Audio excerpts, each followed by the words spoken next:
नारकीय जीवन एक आवश्यक विषय वाणीपीडिया से स्वयं को नारकीय जीवन से आध्यात्मिक समझ की उच्चतम स्थिति तक उठाना, इस वासना को कृष्ण के प्रेम में बदलना है।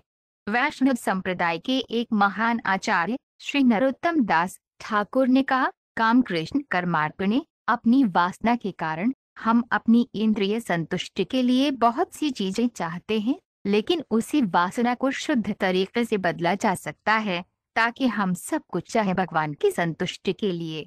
श्रील प्रभुपाद की पुस्तकें, व्याख्यान, वार्तालाप और पत्र इस आवश्यक विषय की व्यापक प्रस्तुति प्रदान करते हैं, जैसा कि वाणी कोट्स हेलिश लाइफ श्रेणी में देखा गया है। उनकी पुस्तकों का एक परिचय निम्नलिखित 8 उद्धरणों में दिया गया है।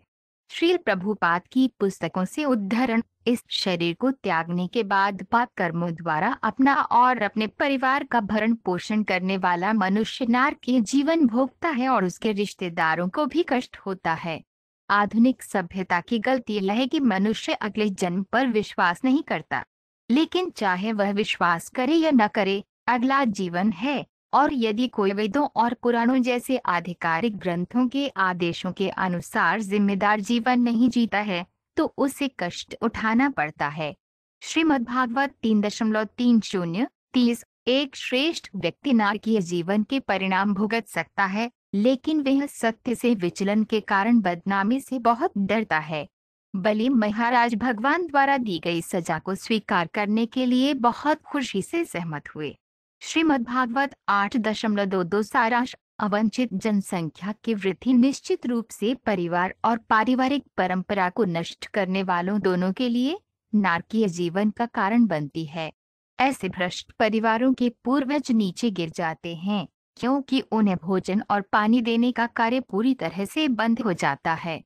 भगवद गीता 1.41, पहले से ही नारकीय जीवन भोग चुके व्यक्ति को एक विशेष प्रकार का मानव रूप देने के लिए उसकी आत्मा को ऐसे व्यक्ति के वीर्य में स्थानांतरित कर दिया जाता है जो उसका पिता बनने के लिए बिल्कुल उपयुक्त होता है।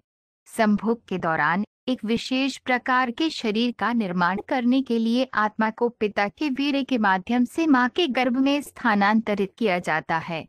श्रीमद्भागवत 3.311, यह निष्कर्ष निकाला जा सकता है कि यदि कोई तामिश्र या अंध तामिश्र जैसे नारकीय जीवन में प्रवेश करने का इच्छुक नहीं है, तो उसे कृष्ण चेतना की प्रक्रिया अपनानी चाहिए, जो प्रथम श्रेणी की योग प्रणाली है, क्योंकि भले ही कोई असमर्थ हो इस जीवन में पूर्ण कृष्ण चेतना प्राप्त करने के लिए, उसे कम से कम अपना अगला जन्म मानव परिवार में लेने की गारंटी है। श्रीमद्भागवत 3.3034, धार्मिक विवाह में पत्नी को स्वीकार करने का उद्देश्य, जैसा कि वेदों में स्वीकृत है, एक पुत्र की प्राप्ति है, एक ऐसा बेटा जो अपने पिता को नारकीय जीवन के सबसे अंधेरे क्षेत्र से मुक्ति दिलाने के लिए योग्य हो।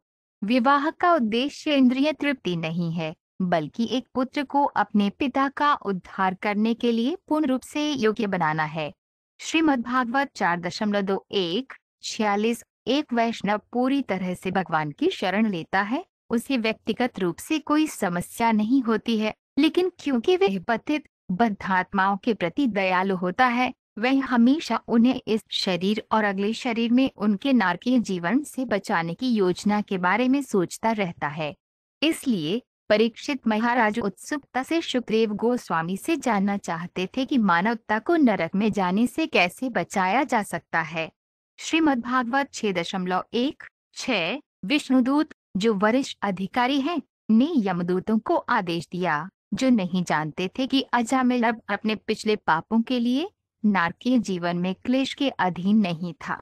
हालांकि उन्होंने अपने बेटे को इंगित करने के लिए पवित्र नाम नारायण का जाप किया था। पवित्र नाम इतना दिव्य शक्तिशाली है कि वे स्वतः ही मुक्त हो गए, क्योंकि उन्होंने मरते समय पवित्र नाम का जाप किया था। श्रीमद्भागवत 6.213,